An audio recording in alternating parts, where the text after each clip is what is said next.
बिस्मिल्लाहिर्रहमानिर्रहीम अस्सलामुअलैकुम। Welcome to this lecture of English learning. English learning के इस इम्पॉर्टेंट लेक्चर के अंदर हम इंटरजेक्शन को विद डिटेल डिस्कस करेंगे, जो कि पार्ट्स ऑफ स्पीच का एक बहुत ही इम्पॉर्टेंट पार्ट है। Let's start from definition. What is interjection? Interjection एक ऐसा लफ्ज या फ्रेज होता है जो किसी इमोशन को, मीनिंग को या फीलिंग्स को एक्सप्रेस कर रहा होता है। इंटरजेक्शन यूनिक होते हैं और इनके कुछ कॉमन फीचर्स होते हैं।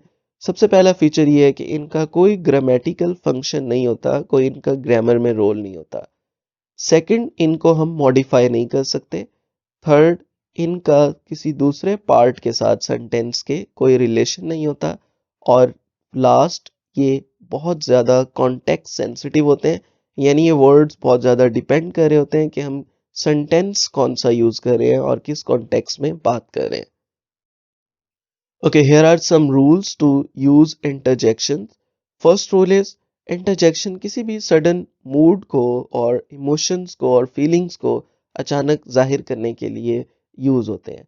बहुत सारे अल्फाज ऐसे भी होते हैं जो आम तौर पे हम लैंग्वेज के अंदर यूज कर रहे होते हैं कन्वर्सेशन के दौरान, लेकिन यहाँ पर हम उनको इंटरजेक्शन की कैटेगरी में भी कंसिडर करते हैं। So here are few example. Wow, that is an amazing scene. ये ऐसी फीलिंग है जो हैरान कुन लहजे में पूछी जा रही है। Next is I didn't come want him to come, यानी मैं नहीं चाहता था कि वो आए। इसी तरह व्हाट, ये बिल्कुल सरप्राइजिंग लैंग्वेज में पूछा हुआ है कि you never told me that, क्या मतलब आपने मुझे पहले कभी ये नहीं बताया। ओके, सेकंड रूल इज कुछ इंटरजेक्शंस जो हैं वो कन्वर्सेशन के दरमियान जब हम इंटरप्ट करते हैं, कुछ सेकंड्स के लिए, कुछ टाइम के लिए रुकते हैं, तो उस वक्त भी जो है हम इंटरजेक्शन यूज करते हैं। लेकिन इंटरेस्टिंग बात यह है कि ये सिर्फ साउंड्स हैं, कोई वर्ड्स नहीं है। जैसे आमतौर पे जब हम बात कर रहे होते हैं तो दरमियान में इस तरह के साउंड्स यूज करते हैं, तो ये भी इंटरजेक्शन ही कंसिडर होती हैं, लेकिन ये वर्ड्स नहीं है, इनकी कोई सेंस नहीं है। जैसे यहाँ पे लिखा हुआ है your shirt has stain on the back, तो ये एक साउंड है जो दरमियान में यूज हुई है। This is an interjection. इसी तरह I want to ask you on the date, ये भी एक साउंड है। So this is also an interjection. Next is कुछ इंटरजेक्शन ऐसे होते हैं जो यस या नो को एक्सप्रेस कर रहे होते हैं, यानी एक्सप्रेशन के वे में, जस्ट लैंग्वेज के वे में नहीं बता रहे होते, बल्कि एक्सप्रेस कर रहे होते हैं यस या नो को, किसी चीज को एडमिट या रिजेक्ट करने के लिए। जैसे yes I will definitely do it, तो ये जब हम इसे सरप्राइजिंग वे में, हैरान कुन वे में एक्सप्रेस करेंगे, तो यही वर्ड इंटरजेक्शन के तौर पे यूज होगा। Next is nah, we are not going, यानी this word is used as an interjection.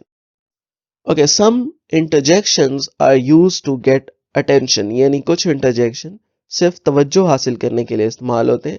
जैसे यहाँ पे कुछ एग्जांपल्स हैं। You Alex get in the car, यानी एलेक्स कार में आ जाए, तो यहाँ पे एलेक्स की तवज्जो को हासिल करने के लिए ये वर्ड यूज हुआ है। Will you give me that ball, तो ये जो हे वर्ड है, ये यहाँ पे किसी की अटेंशन को लेने के लिए इस्तेमाल हुआ है।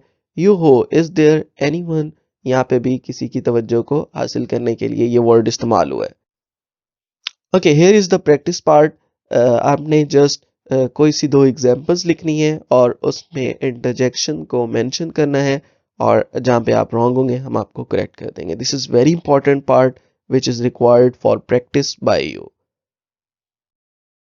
Thank you so much, that was all for this lecture. उम्मीद है कि ये लेक्चर आपके लिए हेल्पफुल रहा होगा और इससे आपको बहुत कुछ सीखने को मिला होगा। At the end we request you कि आप हमारे चैनल को सब्सक्राइब कर लें और बेल आइकन को क्लिक कर लें, ताकि हमें आपकी तरफ से एक छोटी सी इंकरेजमेंट मिल सके और हम आपके लिए फ्यूचर में ऐसी बहुत सारी यूजफुल वीडियोस बना सकें। Thank you. Allah Hafiz.